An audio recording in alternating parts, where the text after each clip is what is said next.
Carolina through and through. Hoops, yeah, we talk that blue. We Bleav in Hills hoops. How about you? PJ with that jumper, still the truth. Daht, he the 6-man coming through. Desmond been the voice, and that's the root. We Bleav in Hills hoops.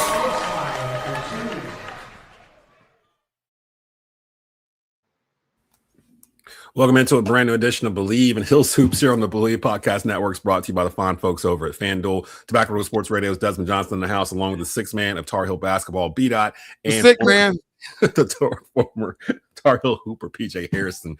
In case you're living under a rock, you probably already know Carolina falling to their rival, the number 1 ranked Duke Blue Devils, over the weekend on Saturday, 76-61.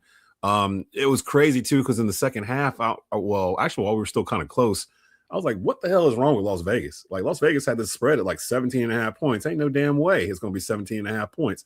And then about halfway through the second half, I was like, oh, Las Vegas must really know something. I don't know where this came from, but apparently they knew Duke was going to go on 11-0 run to kind of stretch it out.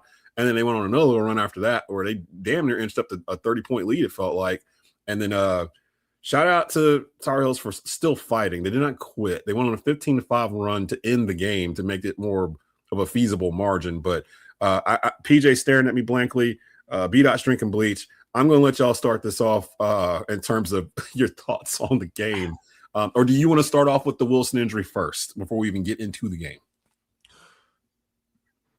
It doesn't matter. They're one and the same. Okay. It's me. The dunk, broken thumb, just super disappointing. Freak accident, I understand, but I just don't get it. And I want to toss back to you, Des, pause, because you said John Henson made a comment, and I want to toss that pause to PJ to get some clarity on that. So can you please educate us on that? Yeah, so a friend of mine sent this link to me right before we were about to start, and it's actually our friend John Henson, basically on the field of 68, I Bleav it was after the game, it says late night, where he was asked basically about the injury, and his comments are pretty interesting. I want to get PJ's comments on what he said because it has to do with practice and what they did regarding practice. And I'm just going to let this go here. This is courtesy of the field of 68 after dark.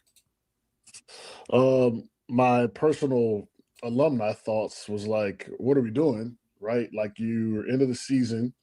I know you have to practice, but I was talking to a former teammate about it, and I can't remember a time where we really practiced at this point of the season. It was called run and shoot.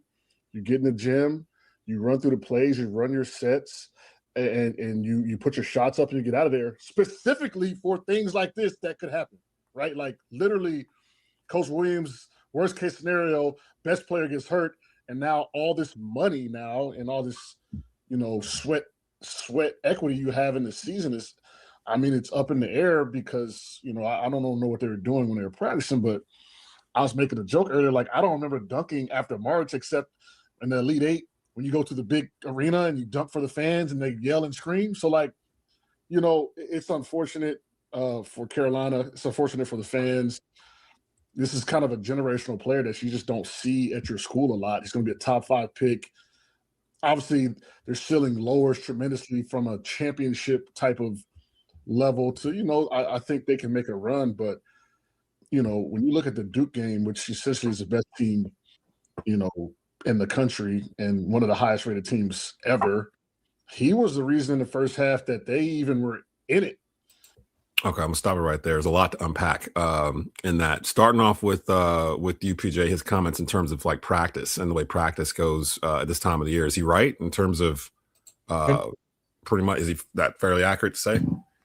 150% agree. I agree wholeheartedly because during this time of the year, this is be conserving the most energy you can because, get your practice in and make sure you got your plays, scout report, whatever, get your shots up. This is the time of the year where we know what we're doing. We know what we're here for.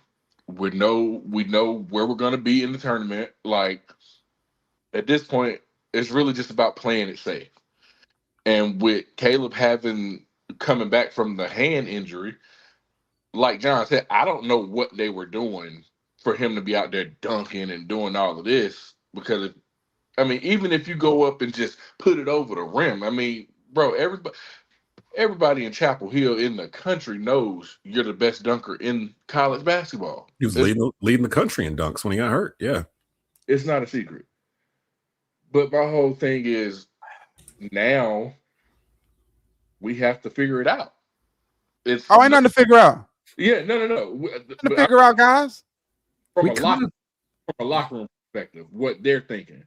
We got out without Caleb because, like John said, it's rare you see a generational talent like him come to your school, especially North Carolina. We don't see. I've had enough time to sit on it now because he's been hurt for a month. To me, it'd be different if he had been playing this whole time, then got hurt in practice right before Duke, and now we're all of a sudden we don't have him for March. Whereas we've just been playing without him for about a month. Like we figured out rotations of what to do. We're limited because we don't have a top 5 NBA draft pick in our starting lineup. Yes, will you please stop it? What? Stop it. Right? I'm supposed to sit here and just be sad the whole time? I'm not sit here and be sad. But we believe in Hills Hoops, but let's be real. Okay, now let's be real here. Like, what are we saying? Y'all keep talking about these, and y'all are the people, the overly optimistic people to say, hey, we've learned how to play with Caleb these last 5 games, so we should be straight. Are y'all nuts? That's not what I said. Read down the list of the teams we played, the last 5 teams we played without Caleb. Please read that list. Okay. First of all, that's not what I said. I said I feel okay. I didn't say we were going to be okay. I said I feel fine going. We could lose to Clemson on Thursday night, and it wouldn't surprise me at all. Like Clemson was top 25 team, but I never said we're going to. It should not surprise you if we only have 2 more games this season. That won't surprise me if they rattle off 3 wins in the ACC tournament either. Like that would surprise me. That would surprise me. When you have streaky shooters like we do, the lot of them, they can get hot over a course of 3 days. You know how that goes, PJ. Like they just start feeling it and they start looking at Luka. Like or Jonathan Powell. They've been streaky all year. I'm not saying they're going to be streaky. I'm just saying that it wouldn't surprise me either way. Now, if they had Caleb, it would surprise me because I would expect a higher level. I was calling them a top 5 team with Caleb Wilson all year. But without him, they're still But if they ran off, but my question to you, Des, if they ran off 3 wins, if they freaked around and beat Wake Forest, Virginia Tech, or whoever they play, Clemson, they play Thursday. And then they have to play Duke on Friday. Right. Then they have to win the championship on Saturday. They win those 3 games, and you wouldn't be surprised? I'd be slightly surprised, yeah. Okay, all right. Yeah. That's what I'm saying about keeping a buck. Like but I've been saying that. I'm not hiding behind that. No, you just said if they ran off 3 wins in the ACC tournament, you would not be surprised, and that is a blatant lie. But I also said I would not be surprised if they lose Thursday night. Like I said, none of us would. None of us would. Nobody knows what they're going to do. That's my whole thing. And as a fan, go ahead, PJ, because I see you trying to talk with her. Like we just beat Clemson by like 2 or 3 in Chapel Hill. Without them. They're if we end up playing Clemson Thursday, Clemson's going to give us everything that they have.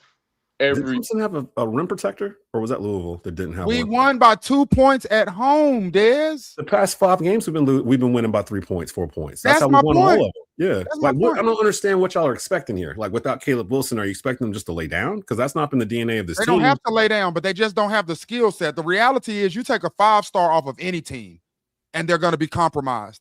This is a team. Any team. Yeah, I'm not saying we're the same. I'm not crazy. I'm not saying we're the same roster without him. That's not what I said at all. It's a bit delusional to even be as optimistic as you are to say that you think they can run off 3 wins in the ACC tournament. They better enjoy that first weekend in March. I said that in the tournament. I'm not expecting them to. See, here's the thing. You're inflating me saying it wouldn't surprise me to do this or that either way. But I'm not saying they're going to do this. I don't know what they're going to do. I don't know what Carolina team's going to show up, to be honest. But one is a lot more surprising than the other. Well, them losing Thursday night at 9:30. One of them has a top 5 NBA draft pick involved in it. Of course, it's going to tip it the other way. If we had Caleb Wilson, I feel much better about our ACC tournament and March tournament. I thought it was an Elite 8 team with Caleb Wilson. But the thing that'll make everyone feel better is if Caleb just somehow comes out and says, I'll be returning next year. Man, that dude is not coming back. He is not coming back. Why would he at this point? Listen, no. The broken finger is the reason now that I say, nah. If Caleb Wilson is my son, there's no way he comes back to Carolina next year. If I'm Hubert Davis, I tell him he can't stay. You got to go. Like you're projecting. If I'm Hubert, I'm not telling. If he comes back, I'm talking, but I'm gonna have to tape it down. Very excited. That has to be his choice. Hubert, just like Roy or Dean, will not tell a top 5 pick projected to stay. Like, No. that's not the Carolina way. They won't do it. Yesterday in the post-game interview, Darren Who? Peterson Nah, what happened? Oh, he said he's staying. said he's staying.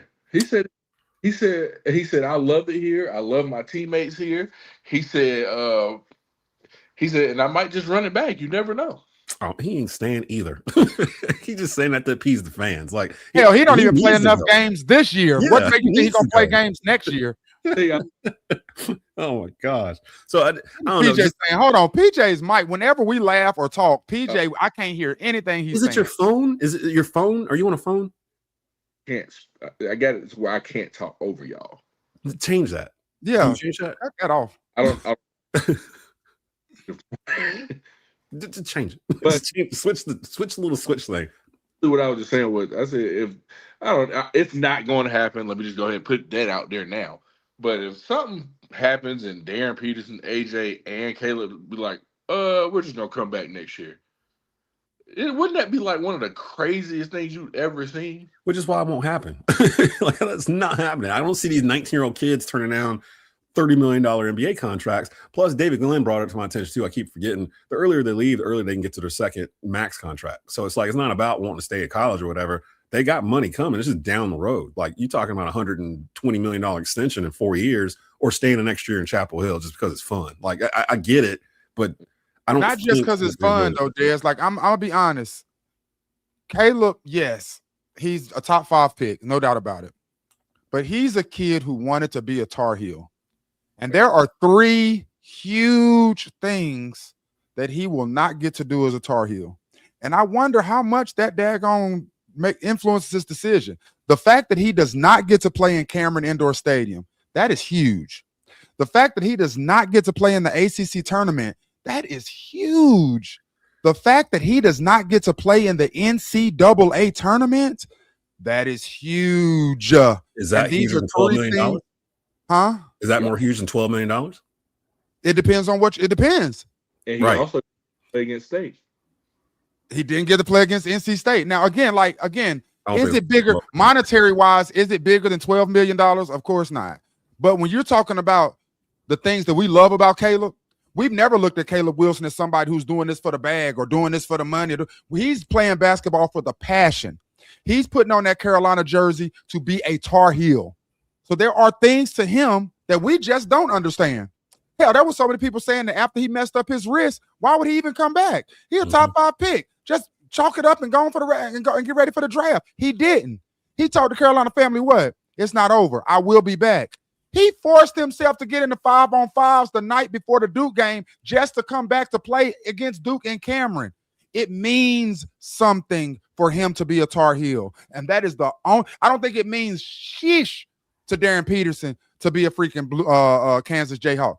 You dig what I'm saying? It means something for Caleb Wilson to be a Tar Heel, and he doesn't feel like he gave the fans everything that he promised. And I wonder how much that will influence his decision. Caleb Wilson don't owe me nothing. You know what I'm saying? Like, this is an 18-year-old, 19-year-old kid, and apparently we're sitting there mad at his handlers. Ain't telling him not to dunk during the practice. Like, you think they're going to tell him to come back? Like, that's not the world we live in. I understand from the fan perspective about how we want him to return and just being enticed with grouping him with the freshmen that they've recently signed over the past couple of weeks and who might come back from this roster. They could run the whole thing back. Technically, if Caleb came back, I could see the whole thing coming back. But he ain't coming back. Like, he's just, I've fallen for this too many times where I'm like, this kid might come back because of the love of this or that. The money wins every time. Right? And we're in a money world. He's at Carolina because he's getting paid, besides the fact that he loves Carolina. Like, you know, we missed out on AJ DeMonson because we didn't pay him what BYU paid him. They paid him what, like $12 million or something? No, it's a money-driven world now. Like, we just have to kind of accept it. I want to say they gave him like 7 and we offered him like 4. Right. And now to keep Caleb, you're going to have to probably offer him like 15 to come back, which means you can't really do everything with the rest of your roster because you're only getting 20 for the roster to begin with. So it's like, how do you this is a weird conversation to even have for college basketball for me. Like, like, we got to pay him this amount of money to stay, and, you know, the injury factor and everything else. Caleb Wilson don't owe me anything. Like, he made this season so much more exciting than I expected coming into it. I didn't know what to expect from Caleb Wilson because I hadn't really seen him, and he made everybody on the team better. But like I was saying before, We have gone a month without Caleb Wilson. We went a month without Seth Trimble. This team, we have seen this team's DNA. They don't roll over and just give up. Like, they will continue to plug at it. Now, they'll go into a game and shoot 25% from three and lose, but at least they will try. They're not just laying down. And even they gave up to Duke. They gave up in the second half. I thought that until they made the little run at the end. Like, that wasn't a run at the end. That was Duke not even playing defense. They was letting Seth shoot wide open jumpers. They wasn't even contesting them. They went on a 30-6 run. That is laying down. A lot of that was Duke's defense. I don't know if it was us laying down. Duke's defense was off the chain. Go ahead, PJ. We scored 7 points like the first 12 minutes of the half. Yeah, that was. I kept rubbing my eyes and looking at the screen. I was like, "Are we stuck on 46 or whatever this is?" Like, bro, forever. Am I tripping? Like, have we not scored anything? Malik Brown might be the best defender in the country. Between him and Sarr, bro, they have two of the best. Now. They got two. Like, in the starting five. Caleb was cooking Malik game one. Turnarounds, corners. But like, stop. Caleb is a top 5 NBA prospect. Exactly my point. They're not. They're not the same level of player. Like, it just Malik disrupted. Oh yeah, but y'all be living in the moment. You here telling me he the best defensive player, and that the commentators, if he played 30 minutes, he could be a national player of the year.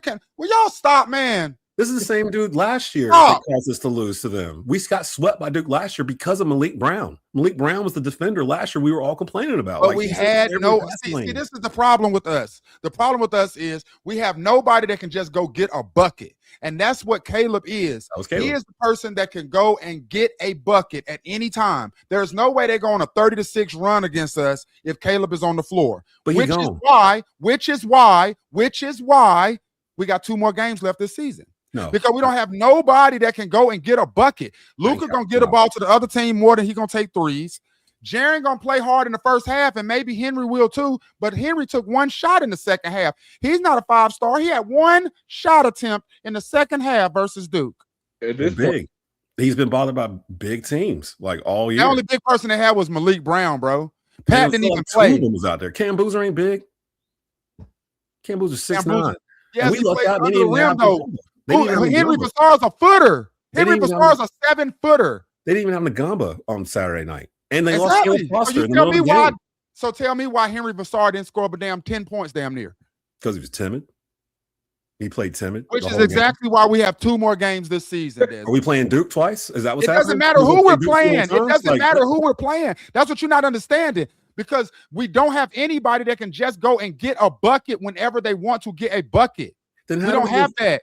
In the tournament, everybody has that. And tell me how we went 5-1 without Caleb Wilson. How did we make that happen without having that one guy to do that with? Well, say the teams again. Since he went out in the Miami game, which they lost. Then the very first game back was Pitt. Okay. They lost to NC State. They beat Syracuse. Not just lost to NC State. Put it in perspective. They lost 82-58, but we didn't have Vassar either. We didn't have our 2 best players in that game. So I wiped that as a wash. Syracuse, they beat Syracuse. They beat Louisville. I would give you. They beat Virginia Tech. Wait. Before Virginia Tech's a 13 seed. Give us Louisville. We were winning by 10. We ended up winning by 3. Mm-hmm. In the last game. Down. They definitely walked us down. Won the game. I'll give you that. I'll give you Louisville. That was a big win. And we beat Clemson. That was a decent win. Clemson was ranked in the top 25 when we beat them, if I'm not mistaken. We beat 2 top 25 teams in this 5-1 stretch while Wilson's been out. My point is, I'm not, as a Carolina fan, I will never cap how many wins are left in the season because I don't know. I have no idea what Hubert Davis has up his sleeve. I don't know what he's going to do rotation-wise. I don't know who's going to emerge. Someone always emerges in March for Carolina. You do not count on. We're not counting on right now at 12:15 on March the 9th that Luka or Jonathan Powell or Zayden High or somebody's going to break out and have a weird 20-point game out of nowhere. I don't know who it is. I can't say who it's going to be. But what I will not do is sit here and say we got 2 games left in the season when the ACC tournament hasn't even started yet. I will not do that. You can do it if you want to. But I've done it. I've done it. I have no problem ever. If I did that with the Iron 5, I would look crazy right now. And I have more reason on that one than I would for this. I'm the type of fan that I'd rather shoot low, and if we get high, I won anyways, versus me going in optimistic. I can see us making a 3-game run in the ACC tournament. No, I can't. No, see, that's us making I can see us getting to the Elite 8 in the tournament. That sounds like being nervous in your team's ability without Caleb Wilson, which is fine. But that sounds like what? being nervous about your team's ability to win without Caleb Wilson, which is fine, but you've seen them win without Caleb Wilson. You've seen it happen before. Like, it can happen. And we've said there's only really 8 top teams in the entire country. Duke is one of them, and we've seen them twice. This is my whole point with the whole no Caleb thing. Yes, it's saddening. It sucks we don't have him. And it does put you in a spot where you're like, dang, how are we going to look without him in the tournament? Because this ain't ACC play we about to go into in March. Mm-hmm. It's NCAA.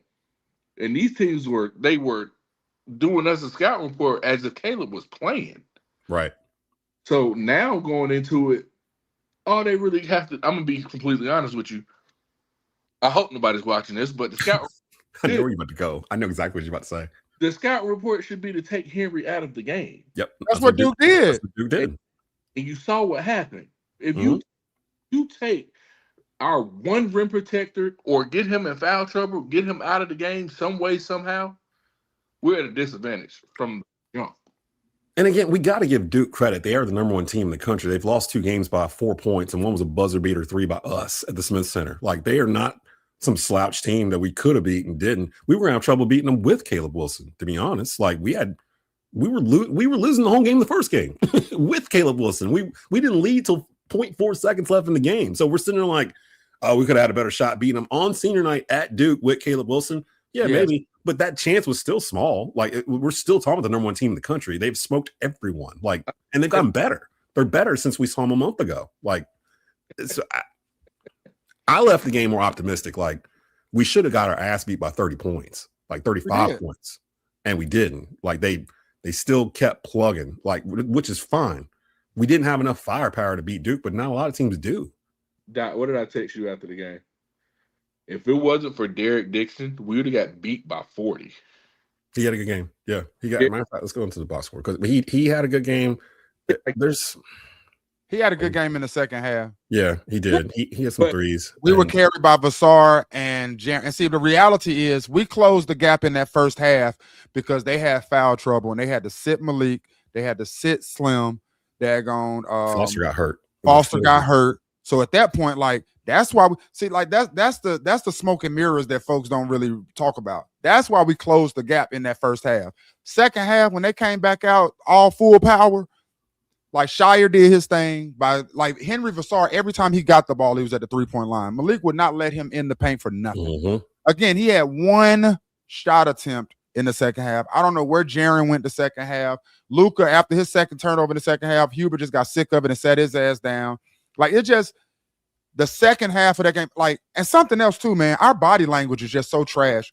Like, my son plays basketball for Livingstone. He's a freshman. He played on a Devo team this year. But his entire career, high school, middle school, Zay is the dude, when he shoots a shot, if he misses it, he immediately. And I've told him for years, bro, you're never going to be great like that. You cannot. PJ, am I right or wrong when I say you have to shake that ish off and get ready for the next play? For sure, because I was labeled as a shooter and I still had bad games. So, I mean. You're gonna, yeah. I mean, just it's going to happen. If you're 2 for 10 in the game from 3 and people are still closing out to you, that means you can shoot. That means your shot. You're just not hitting. That's how I looked at it. Of course, after the game, I'm looking at it like, damn, like, I could have shot the ball better. But at the end of the day, I know what I'm supposed to do. I think the thing, and this, correct me if I'm wrong, Daht, because I understand where you are. I really, really do, especially as a Carolina fan. I understand the ledge you're sitting on right now. I think you would feel a lot better without Wilson going into March if Carolina had established a real third scorer, because we don't know who it is from game to game. It's supposed to be Seth, I guess, but sometimes it's him, sometimes it's Vassar, or not Vassar, sometimes it's Jonathan Powell might pop up with a game. Luka might have that weird game like he did the other night. It's always switched. It's never been the same third guy. And now that guy would be the second guy. Like, if Vassar's getting doubled, now you give it to Seth Trimble or whatever. But Seth Trimble's game, it didn't drop. Like, it isn't ISO. That's never been his game. He's a slasher kind of. He can hit some shots, but I don't know if I can depend on him for 17 a game, right? Like, that to me from what I'm hearing from you, your frustration is that now since we don't have Caleb Wilson, it's like we're missing 2 players. And now that since he's gone, you have zero confidence that we're going to be able to beat whoever. Am I right? Am I wrong? You're 100% correct, but I want to hear PJ. You're 100% correct about me. Do y'all remember when I was telling y'all about how much space Seth had to do what he does because Caleb and Henry caused so much attention? Mm-hmm. Caleb's out. All you got to do is take Henry out, and that automatically cancels out Seth. So who needs to step up? Like Luka. You can I was going to say Jaren Stevenson. If you're going to play that same big man ball. To me, it's got to be a shooter. It's got to be somebody that stretches the floor. Derek Dixon or Luka has to pick up.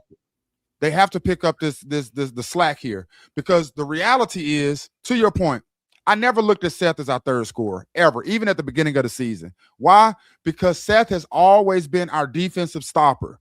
If he's going to give us the offensive end too, then he's going to take plays off on the defensive end. And we don't need that. I need him to be 100% locked in on daggone defending there. Whoever the best player is over there, he has no points tonight. Period. That's what, but because Seth came in this season knowing, damn, they're going to need me for about 15, 20 points a game too. He also now and I'm not saying this on no disrespect to Seth, but he just tries to conserve his energy. So it's certain places where like he might just let a defender, let a guy get off and hope that Vassar can catch him on the back end versus the Seth that we've seen for the past 3 seasons. So you're right. I don't think we have enough offensive firepower to do anything, especially when coaches from the other team can so easily take us out of our offense. They can so easily move Vassar to the 3-point line and he can't get a touch. They can so easily frustrate Luka to the point where he has like 3, 4, 5 turnovers and don't even have a shot attempt in that span. Like, because we don't have that dog that can be like, listen, ISO, give me the ball when we get down here and I'm going to go get us a bucket. We just don't have it. And in March Madness, you need that. Every team has one of those. They might not be as good as a Carolina player, but even the freaking Miami, Ohio team, the undefeated team, they probably got one of those. Yeah. And we don't have one of those, Des. It should be Jaren Stevenson. Off his resume and where he's been, his experience, he's a former Gatorade Carolina Player of the Year in high school. Like he's a 5-star. Like it should be him. He's 6'10". He can shoot threes. He can go in the post. He can rebound. We've been watching him do all this in exchange for Wilson not being there. He in that Duke game. Now again, Duke's length kind of eliminated him too, but he only had 10 points in 33 minutes. 0 for 3 from 3-point range. They didn't get to the line. Like just that kind of, like they only shot 4 free throws. Am I seeing that right? Yes. Yeah, they only shot 4 free throws because they had nobody that could really initiate contact or nobody was trying. Vassar only had 11 points. Derek Dixon's your leading scorer at 17 points. And he had 5 threes. He hit 5 of 8 from 3-point range. And so you talk, like, even when you said something earlier, like y'all act like if we had Caleb, it would have been different. Like you got to understand, in the first half of the UNC game at the Dean Dome, Caleb had like 15, 16 points. He carried us. Foul trouble. He got Boozer in foul trouble early, which because of his ball IQ, because of his basketball IQ. And Gamba got in foul trouble too. So like we kind of cleared out the paint which allowed Henry and Caleb to work. But to the second half, Caleb only scored 5 points. His presence it changes the game too. Yeah, and Duke starts selling for jumpers. I can't count how many times I've seen Duke fans online still complaining about not getting foul calls in that second half or whatever. I'm like, well, you weren't driving the ball. You weren't initiating contact. Y'all started selling for threes and you were missing them, and we walked y'all down. That's why you didn't get any foul shots, because we were still going inside, like with Wilson and Vassar, and going to the line. And wasn't that after Caleb blocked Boozer's shot when they started shooting all the threes? That was like the last 7 minutes of the game, right? Yeah, I mean, his presence is going to be missed. He's a top 5 NBA prospect. I've been saying he's the number 1 prospect and been walked off of that on the show. I was like, I would take him number 1 overall if I'm building an NBA team. And the only reason we walked you off of that is because we was trying to keep Caleb in a UNC jersey. We've all thought it ain't gonna happen. Number 1 overall player in this draft. He does everything, and he has the highest ceiling. Him and AJ. Like, I ain't gonna front, because AJ, the monster, as my boy PJ calls him, is a monster. I ain't gonna front about that. But those two should be 1 and 2. They're upside at the next level. Like, because Boozer's gonna probably win National Player of the Year, in my opinion. John Shire might mess around and win Coach of the Year. Like, for what he's done they didn't even go in the portal. Like, there's 3 dudes that were on the bench last year starting. You bring in Boozer, Caden Boozer had a good game against us on Saturday. Like, my God. I was going to ask you, I was like, what does Caden Boozer do?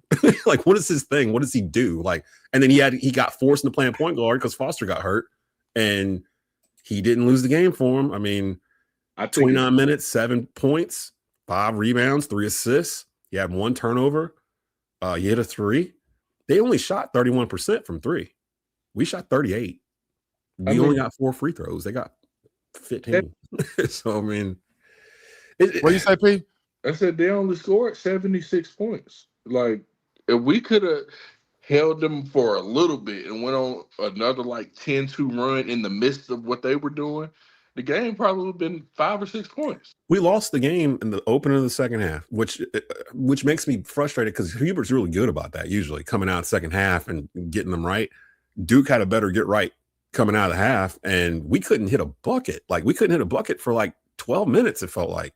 I think Hubert should have called a timeout once it hit double digits and not let them hit that other. I was screaming at my TV. Screaming at the TV. Timeout, Hubert. Come on. 14. He should have called a timeout when it got to 11. Because when it got to 11, we turned the ball over. They went down, hit another 3. Yep.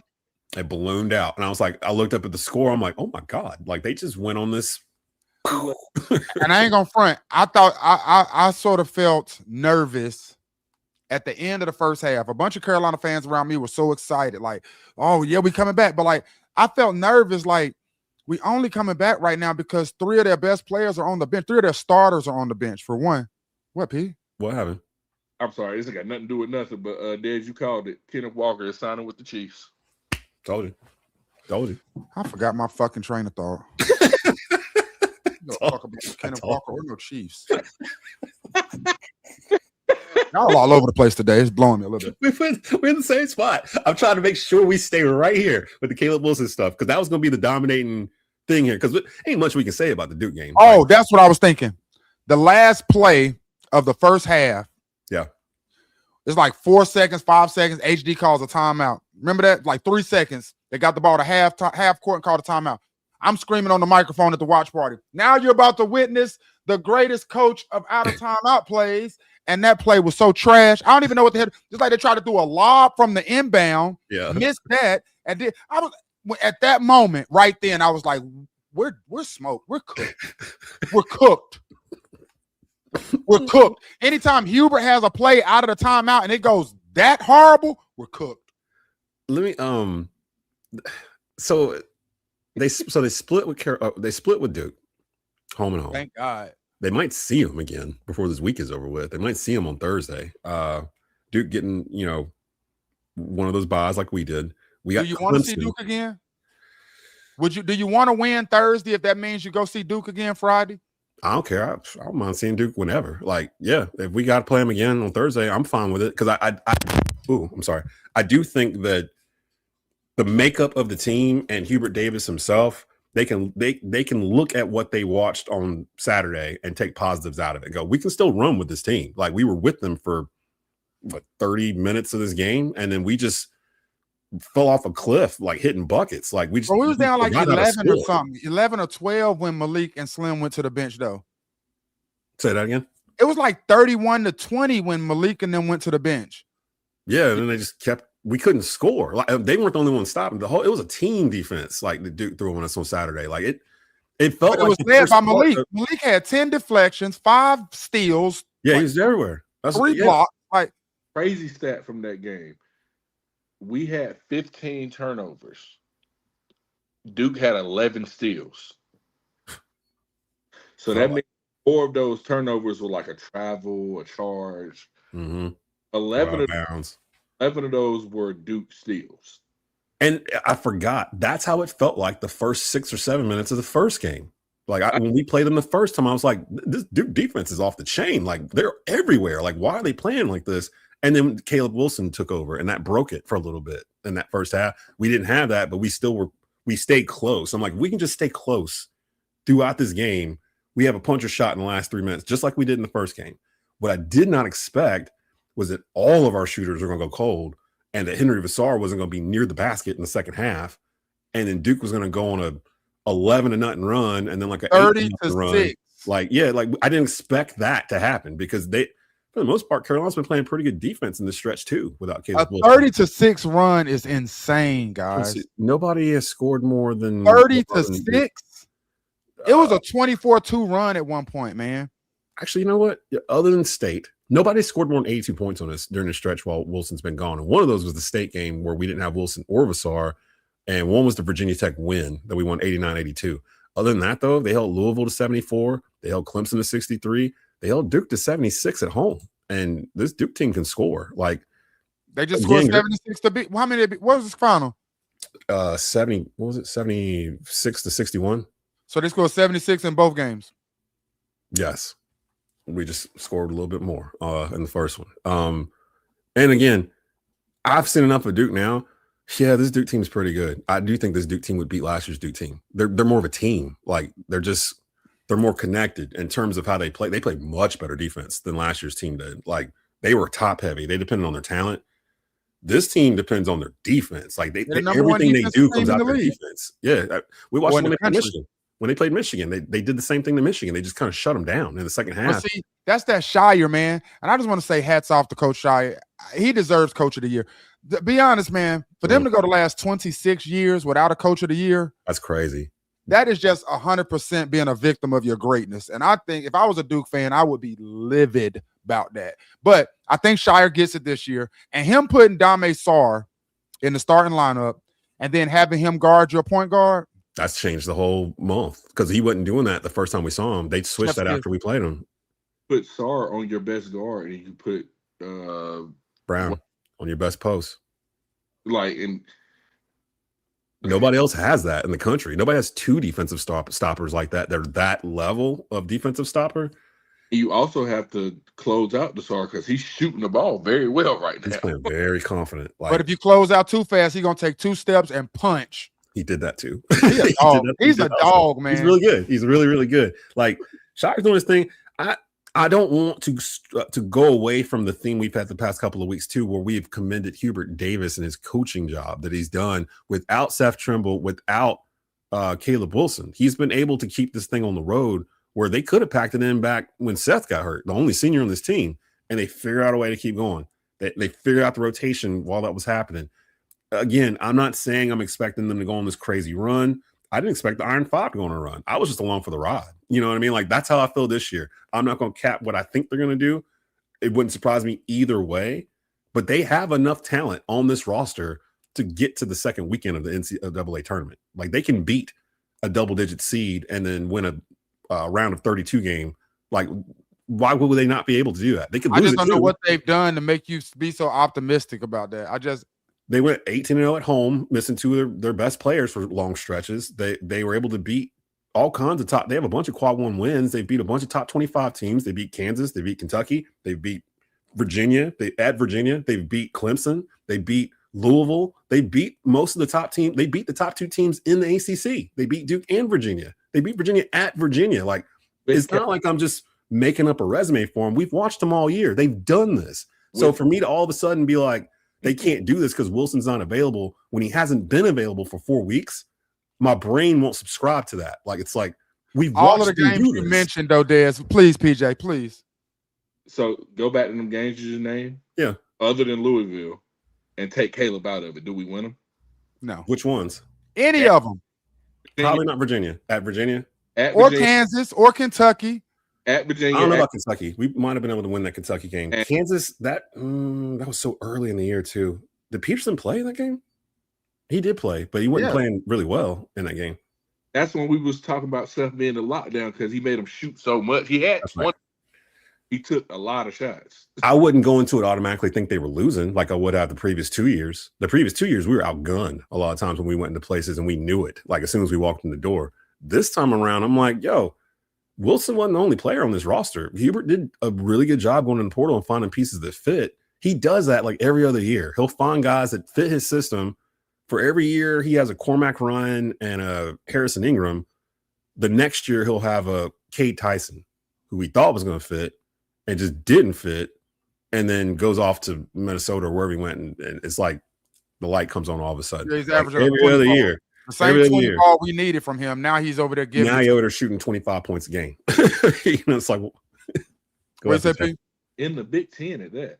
Right. So it's like you can't say the lights were too big in the ACC for him. It just didn't work out. And this year I felt really good about Powell, Young. I was still up in there about Evans. I knew nothing about Vassar. So he's gotten guys out of the portal that have done or Luka. Yeah, I didn't know what he needed to do like coming in, but I knew they really wanted him on the team. They jumped a bunch of hurdles to get him in this year's squad. So they still got talent. Luka's a pro in Europe, and we're like, woe was us. We can't win any games. We still got talent on this squad. He ain't a pro in the United States. He a pro in Europe, but he damn sure ain't a pro in the United States. I'll tell you that. He's very streaky. Like I said, streaky is the word I would use for this Carolina team. If they come out, I can't even use streaky for him though. Like he ain't had enough games where I've been like, he gonna show up. He's had a couple shots where I'm like, dang, like that didn't even touch the rim. But I can't give him streaky, man. Luka's been a bit lackluster. Really, the whole bench. If I'm being completely honest. I I thought about this too, man. Like when I was watching us play, when I was watching Duke play, I said I understand the non-Tar Heel fans that absolutely hated watching Tyler Hansbrough for 4 years. Like I get it when I watch Boozer. Because I'm like, it was one sequence where he had 3 offensive rebounds just to get a layup, and none of it, his fingertips didn't go above the rim one time. I said, how is he this dominant under the basket? And we got a 7-footer. Footwork. It's all footwork. Bro, I know they hated Tyler. And they had to get 4 years of that. We only got to do 1 year of Boozer. Yeah, to this day. 4 years of unathletic ass Tyler making baskets. Man, I'd have went crazy. I got asked a question yesterday about Boozer, and it wasn't really funny, but it was I was kind of making a point because the type of player he is. Someone said, who could you even plug him into like in the league? Not even the top 5 team, but like who could you? I said, and you know my answer was, I said anybody. Mm-hmm. Yeah. But do everything at the 4 position. I said when he gets to the league, he's going to be a 4. He's not going to be a center. Yeah. Yeah. Ball, he can shoot, and he can post up smaller defenders. I wouldn't be surprised if somebody threw him at the 3. That would be probably smarter. Yeah. On a side note, any of y'all see the dingleberry or whatever was hanging off the back of his head the whole game? Go back and look at the replay.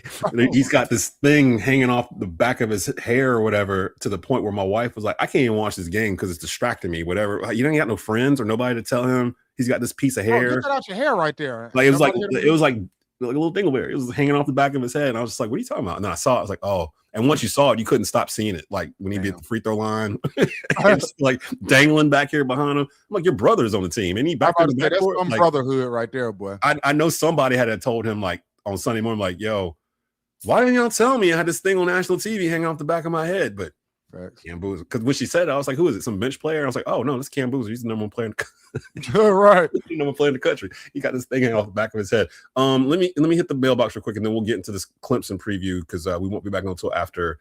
I assume it's Clemson. It's Clemson or whoever they're playing. Because I probably shouldn't get ahead of that. It is. Oh no, wait, they got 2. So it's Virginia Tech versus Wake Forest. The winner of that on Tuesday plays Clemson on Wednesday. The winner of that plays us on Thursday. At 9:30 at night. 9:30 at night on Thursday. Right here in Charlotte, though. Yeah. So I'm looking through some of the comments here because it is open mailbag whenever we're on. Traymore Jackson says, in the midst of all that's going on, it means that Caleb has shown other 5-star players that they can come to Carolina and play, show off your skills, and make Carolina return to its tradition. And to Hubert's credit, he signed 2 5-star kids during this, the past couple of months. 2 top 25 kids, that Maximo Adams kid and the Jet son. Yeah, he just signed yesterday, day before. Is he nice? Is he good at point guard? Is he good? He's 6'9".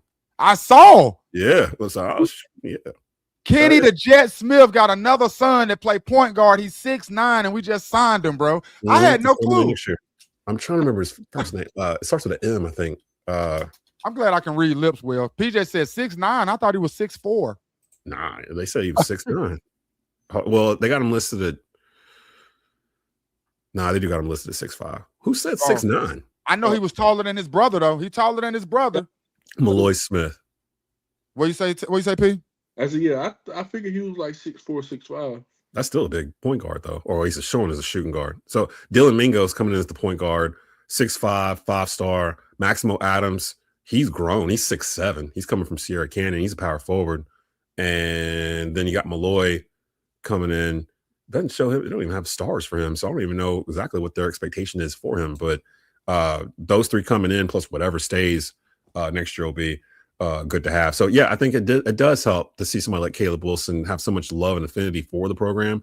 I think it takes a special kind of player to be that, and I don't know how many of those are out there anymore, but Caleb Wilson shows that they do still exist. Liz in the house, she says, I think it would be extra special for Wilson to make a name for himself in the NBA and can make up for not fulfilling his UNC dream. We don't have a UNC player in the league that's more popular than Wilson. That's a good point. That is a good point. We've been getting our asses kicked in that conversation for years. Who is the most popular Carolina player currently? Probably Kobe White. What, most popular Carolina? Yeah. Currently active in the NBA? It's got to be Kobe. Kobe, Hairston. Harrison's even playing. I was about to say Hairston just so old. He in San Antonio, I think. Got jewelry. He did. Oh no, we're not talking about accomplished. We're talking about popular. Yeah, maybe. Like Duke been kicking our ass in that conversation for the past 10 years. Cam Johnson? No. The show for it in college. They got to wait till they get to the league. They can't keep nobody. Yeah. So that's a good question, actually. I didn't even think about it like that. In the tournament, we meet a physical team with a big man. We done road talk. Yes. Correct. Like I said before, Basar gets bothered by trees. When we've played these teams that got size, like we run across Michigan. Black trees. Okay, shade trees. Yeah. But yeah, he have issues, especially if Henry's not out there. He has issues with it. Liz is on one today. Some of these mid-major teams play hard in their own leagues. They press streaky and play with passion. Can we bring more intensity to teams for close to 40 minutes? Have we played a full game? No. And that was my point when you said when we get to the NCAA tournament and we get the right seedings, it all depends on who that other seeding is. Well, that's what I meant. Like, it's going to depend on matchups. Like, that's all March is matchups. Like, okay, you're the 5 and that's the 12, but that 12 seed might match up with you very well. Like, and I'm gonna be completely honest, we struggle with that Miami, Ohio team. I said that. I bet a lot of people would. Like, one that starts, they have one that comes off the bench, and they're both 7 feet. There was a kid, I saw a tweet, some kid that transferred into there last year and had a breakout year. He left because he wanted to get a bigger opportunity. He transferred to Georgia Tech. And now he's sitting there watching. Georgia Tech didn't even make the AC tournament. Like, he's literally sitting there watching Miami of Ohio go undefeated, top 25 ranked. Everybody's starting to talk about him. And he left because he thought he would have a better opportunity going to a bigger school at Georgia Tech. And he ended up missing the whole thing. So, lesson for the kids, sometimes the grass ain't always greener on the other side. Stop chasing bags. Like, stay someplace and work. Like, get better. That's what Caleb trying to do next year when he come back to Carolina. He's trying to not chase the bag and put in that work. We lucky Gumbo didn't play. It didn't matter. Yeah, he would have fouled out anyway, probably. Like, he's a walking foul, like, to me. But it just made it harder for us to score inside. We just abandoned it anyway, so it would have probably been the same result. Henry's still a project. He has potential that Caleb helped bring out, but without Caleb, Henry is just a project that Hubert was working on. Henry needs to return, get stronger, continue to improve. Agreed. He's got a higher ceiling than what we've seen, I do think. But he's only got 1 year of starter minutes in college. Right. Does he have, like, in Arizona, he came off the bench. Like, this is the most he's ever played in his career. He definitely needs to come back. I will say, yeah, I was gonna say out of that, I would say Vassar has a pretty good shot just to return, I would think. And he wasn't a scorer at Arizona. Yeah, he's going off the bench. He was scoring like 4 points or something. He's established himself as a big man to watch. I don't think he's still sitting in the first round. He's probably flirting around the top of the second at this point. But because he's had some flaws that have been kind of exposed the past month, whereas Wilson hit a lot of that when they were out there together. So, like they said, he needs to get stronger. You put like 20 pounds of muscle on him. Oh, let Jonas get with him for a whole summer. I promise you. That's what it is. Because he's getting bullied. Like in the state game, he was getting pushed around. Well, not the state game. He wasn't in the state game. What game was that? It's in Miami. Yeah, they were just shoving him around all over the place. I'm like, bro, you're 7-1. Oh, that's when they punched him in the nuts and he was gone for 2 games. Yeah, that's what it was. Yeah, that's when he missed it. So, I want to ask PJ something too.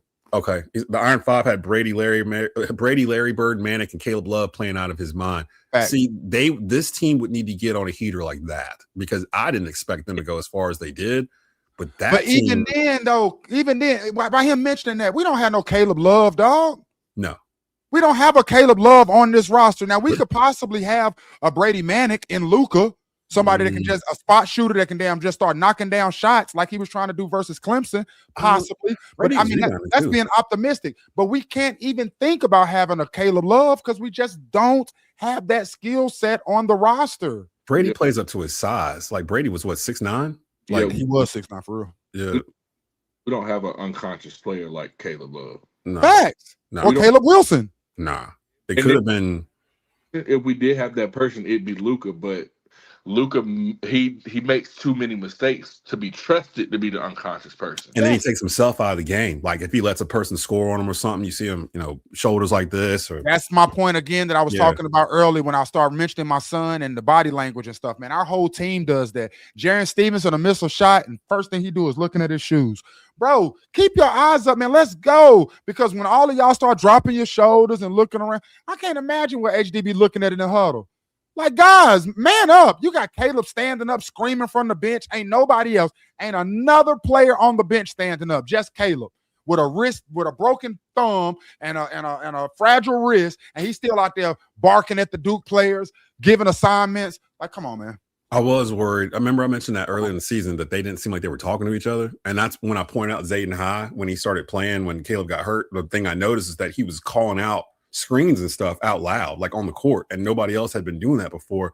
It felt like they had started to talk to each other, and that got them through the Wilson injury for the most part. But now I hope they don't regress from what happened at Duke, because again, that Duke team is different. Like they are different from last year's Duke team. Like and somebody here posted that, and I get it. Duke's team will not win a natty. Hubert's gone to a natty and beaten Duke in some important games. Please tell me what John Shire has done that Hubert hasn't done, except get 4 or 5 stars.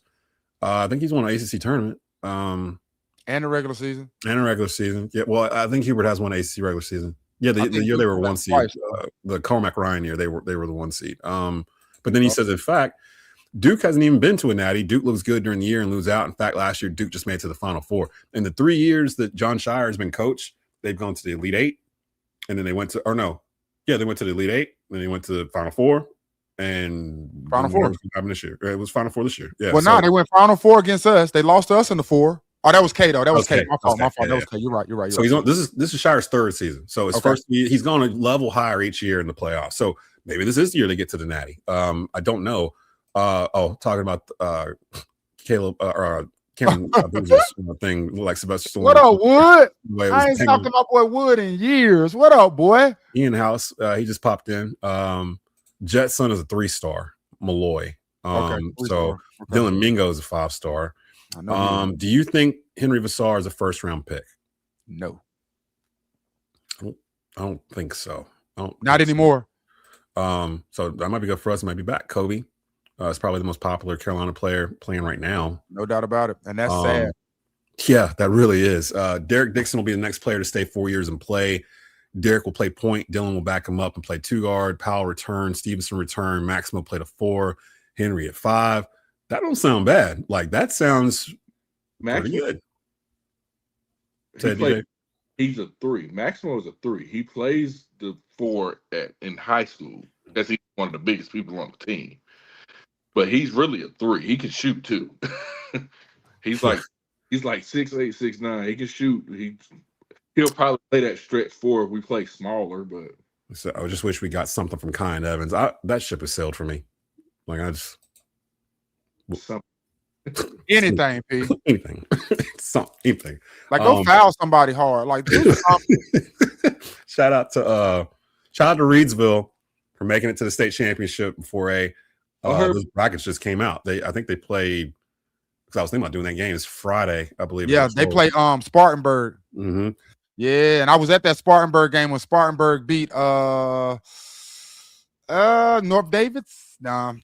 Central Davidson, maybe Central something. That sounds right. Yeah, I think it was. And they hit a half, like Central Davidson. They hit a 3 with 2 seconds left in the game. They thought they had won it, They had to put the fans back in the stands and everything to put 2.8 seconds on the clock. Inbound the ball for Spartanburg. Spartanburg catch that whole half court. The coach's son, the head coach's son, is a freshman. Catches the ball at half court, turns around and heaves that bit and hits it as time expires. And Spartanburg wins that game, and they have to play Reedsville in the championship. Reedsville just won that game, but daggone Deontay Neal had the flu. Yeah, he had his own flu game out there throwing up in between halftime and all types of stuff. What the other guard that's real good for Reedsville? They say he had a 30 ball.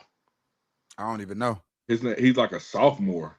Shout out to Walkertown too. Their boys made the 3A final, so they play right before Reedsville actually. Shout out to Reedsville and Walkertown in the same conference right now. So I thought about doing it because they're back to back on Friday at the Joel, but I'm like, nah, I'm done with basketball. How is Reedsville and Walkertown in the same conference, but they playing for two different championships? It's a split 3A, 4A, 5A conference. So like Reedsville's in there in 4A, Walkertown's in there in 3A. I think Rockingham County's 5A. They're in there.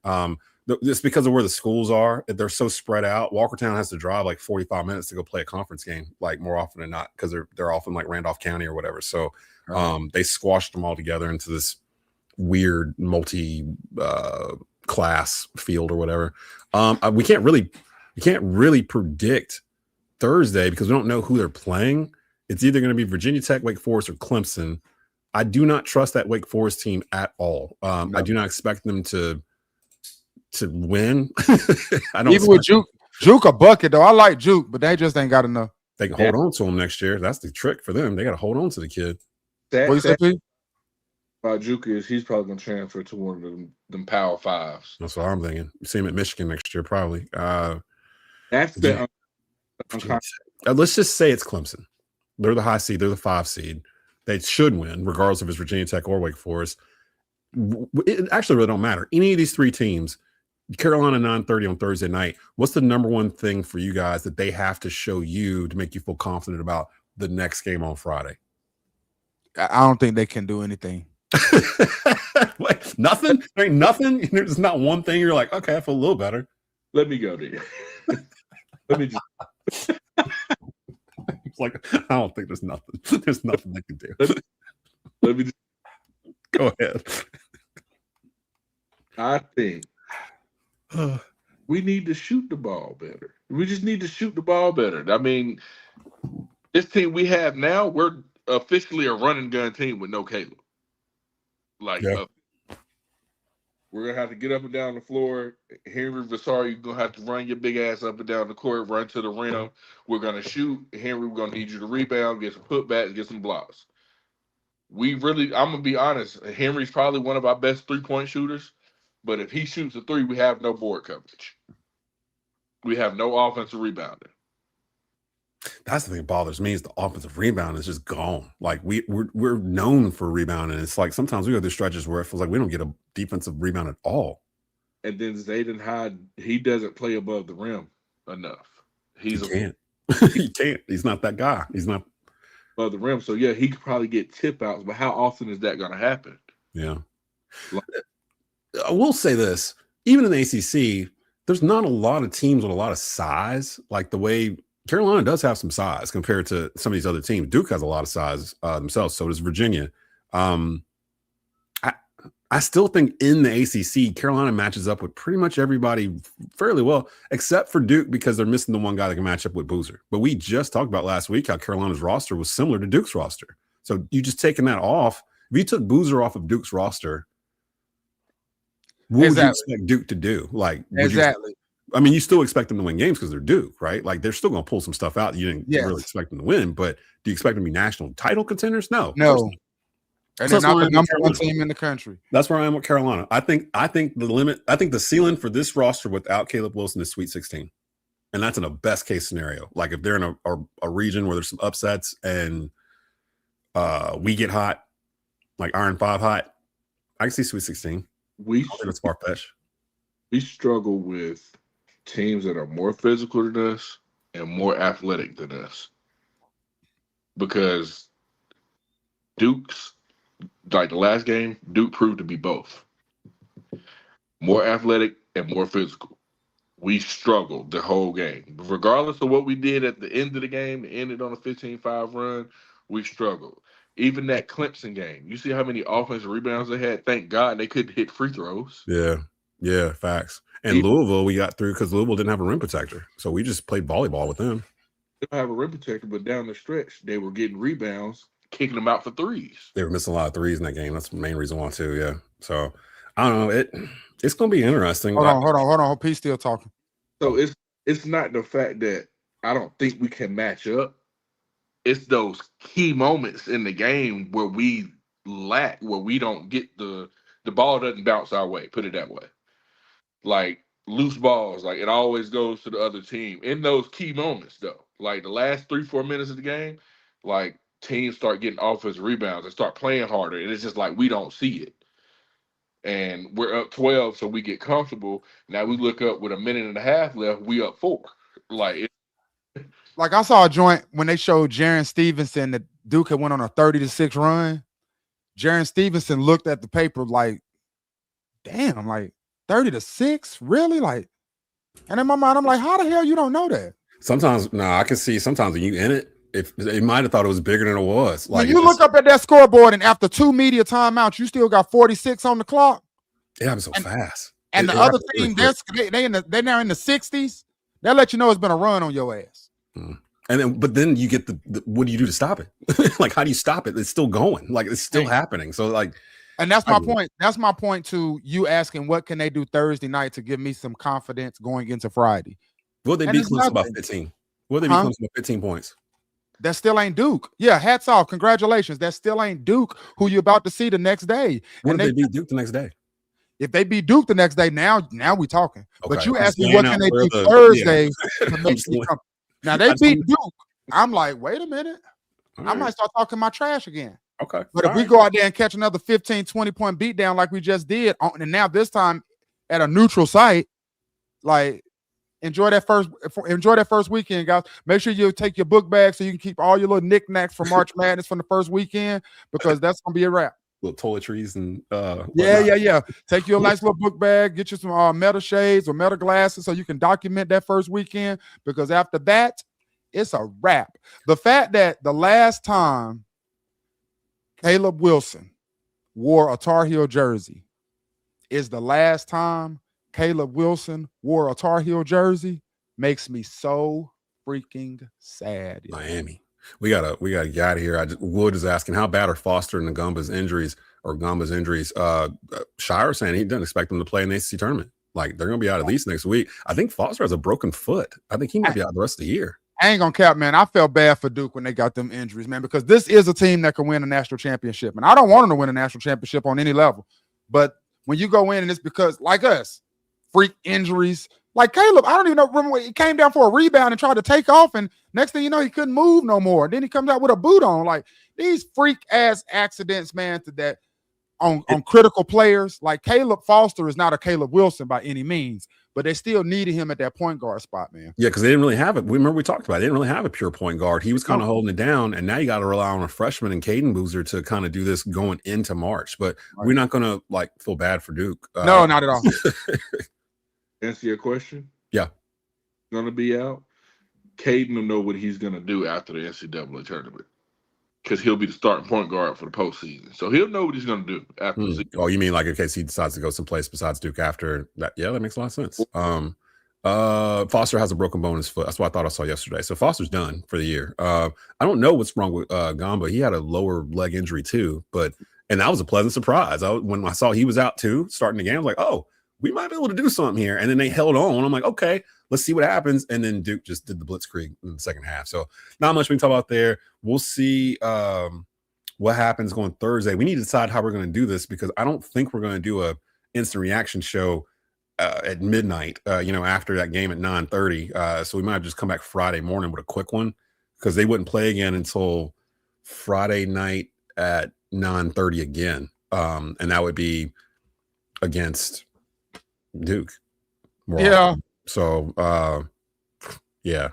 So we'll see about that. And then the Selection Sunday would be this Sunday. So maybe we come on after Selection Sunday and see where we are, look at the brackets, everything else. That's probably the next 2 episodes. PJ trying to scream something, dude. Go ahead, PJ. I'm calling it. Duke's going to lose. To who? Before we before we see him? Who they play? They would lose to either Florida State or Cal. Not a chance in hell. They're missing some players. Nah, that's true. It's a 7:00 game. It's before us on ESPN. Virginia's the 2 seed. They get the noon. That will make me feel confident. You asked me what would the Tar Heels have to do Thursday to make me confident? Duke losing and us winning. Then I feel confident. Because I want us to go get our face back against Cal. We owe them an ass whooping anyways. If they should happen to upset Duke. And who else you say? Cal or who? Florida State. Now we beat Florida State, didn't we? Yeah, we beat them. We got some receipts out here we need to cash in on. Some of them. SMU's are on the other side of that bracket too. We wouldn't see them unless it was the championship game. And see, that's my thing, man. Like, we lost to SMU with Caleb. We did. That was probably the worst game we played all year. We lost to Cal with Caleb. We lost to Stanford with Caleb. Mm-hmm. So imagine going to the NCAA tournament without Caleb, man. Like, for y'all to be this optimistic, it's just bizarre to me because, yes, we can talk about the games we won without Caleb. Oh, we beat Virginia Tech. Who gives a damn? We lost with Caleb to smaller teams. What do you think is going to happen when you got a coach that's knowing that's Carolina up? We play Carolina Thursday at 5:40. Let's put all of our energy in. They are 5 seed. We're 12 seed. Let's go upset the Tar Heels. Come on, man. It's a different with that. But it's a different team though, like than what they were a month ago. Like they've grown. Like, would you not say? No, they haven't grown. That's what I think. That's the misconception, Des. I think we were winning games and finding chemistry because we were optimistic that Caleb was coming back. It was one of them things where you just listen. If we just tread water, man, come on, we can win this game by 2, win this game by 3, because God is on the way back. It's like when what's the Avengers when daggone Captain America was out there and they trying to fight Thanos and they trying to give it all they got because they know that the Black Panther and all them is coming in a minute. If we could just hold the fort down, that's what we was doing. We would have been better off knowing 5 games ago that Caleb was done for the rest of the season. Then I think we would have saw the real Tar Heels is going to be playing. Right now, those guys that was playing those 5 games, again, they were optimistic that King Kong was coming back. Now that they know for a fact King Kong ain't coming back, this is not a stronger team, in my opinion. I don't know if I buy it completely because they didn't know when King Kong was coming back. There was no definite. But they knew he was coming back, though, Des. And they're in the locker room saying stuff and seeing stuff that we're not seeing. They seeing that he's still dribbling in practice, like, oh, he's going to be back. By ACC tournament, at the least, he'll be back. He might not make Duke, but ACC tournament, at least he's going to be back. And definitely NCAA tournament. The fact that we know he's never coming back, oh, man.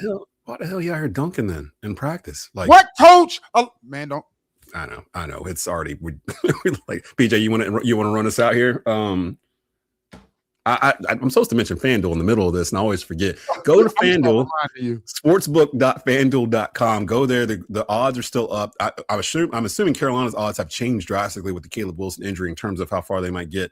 You can bet on who makes it to the national championship game. I Bleav Duke and Michigan have the top odds right now. Go to sportsbook.fanduel.com. Put that in and win you some money. And who knows, maybe you can win some money on the ACC tournament because I'm pretty sure Duke is the betting favorite, but Virginia's the 2 seed, Miami's the 3, Carolina's the 4. Carolina play at 9:30 Thursday night against more than likely Clemson. We'd probably come on Friday morning and do something real quick to highlight whatever for that night, and then the selection Sunday is Sunday, and then we can really get into where they're going to be, their bracket, Final Four predictions, all that good stuff. So we'll just kind of see what happens here with this Carolina team. Again, I trust Hubert Davis to make some adjustments here, knowing he ain't got his best horse, and we'll just see what happens. But I feel the exact same way I did with the Iron 5 when we got to this part of the season. It's like, I don't know what they're going to do. They only got 6 guys. So I have no idea what they're going to show up with. Let's see what they're made of. Let's see if they got the cojones to show up and play Carolina basketball. That's why you're here, right? So if you're Hubert Davis, now's the time to coach that coach, man. Talk that talk. Be who we think you are. And like, yo, I brought you here for this. I brought you here for this. I brought you here for this. Start doing it. Start doing all of it. Like right now. Like we ain't got no time. Like we're running out of road. I got a question. Yo. And we can end it on this. You all don't even have to answer. We can lead us to the public and we can pick up from here when we do this makeup episode, when we do this episode next. Okay. But if we only have 2 more games left this season, if we lose Thursday and then we lose in the first round of the NCAA tournament, what happens to HD? Nothing. Okay. It's going to be the same. Don't end on that. I'm asking. I don't end on that question. That's crazy. Because I would like to know what folks think. Like, again, it's been up and down all season. Like, you got your audience that's fire Huber. Then he'll get on a winning streak and be like, yeah, where's the fire Huber people at now? Yeah. That kind of went away. That kind of went away from after the Cali trip. I haven't seen it. It did go away, but now it's back. And they'll be back because they're going to think they're proving a point. Now it's back. Huber's never going to run away from that, just from who he is and what he represents. There's always going to be people saying fire Huber, but there was always people saying fire Roy, like no matter what was going on. So he just signed an extension. He lost his best two players, or two of his three best players over the course of the year, and he held on. He lost three of his best players over the course of the year. Don't forget Seth too. Oh, well, I was counting Seth in the beginning, and I was trying to include Henry. Henry missed games too. Yeah, Henry missed games too. So that's not an excuse though, because teams miss players. I get it. Shire missed three players in one game last night, and almost beat the brakes off us by 30. so there you go. Sorry, PJ. Sorry. Go ahead, PJ. You end it with us.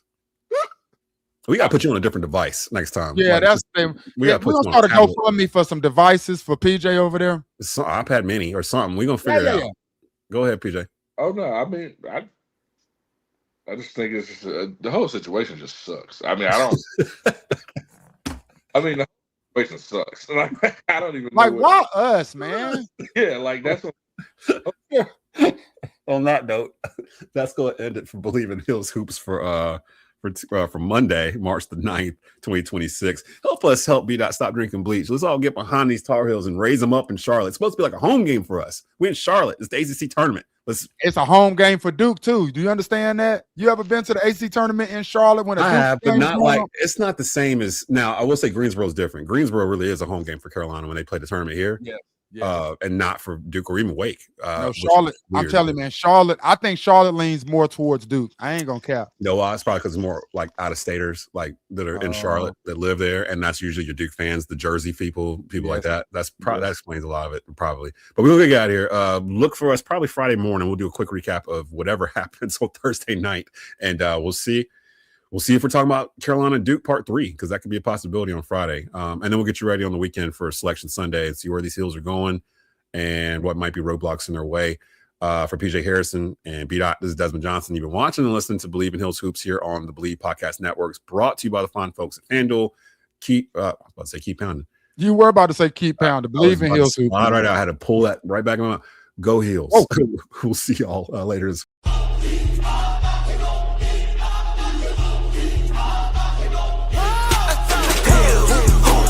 We believe the truth. This is Tar Heel Nation, Carolina through and through. Hoops, yeah, we talk that blue. We believe in Hills Hoops. How about you? PJ with that jumper, still the truth. B-Dot, he the 6 man coming through. Desmond been the voice, and that's the root.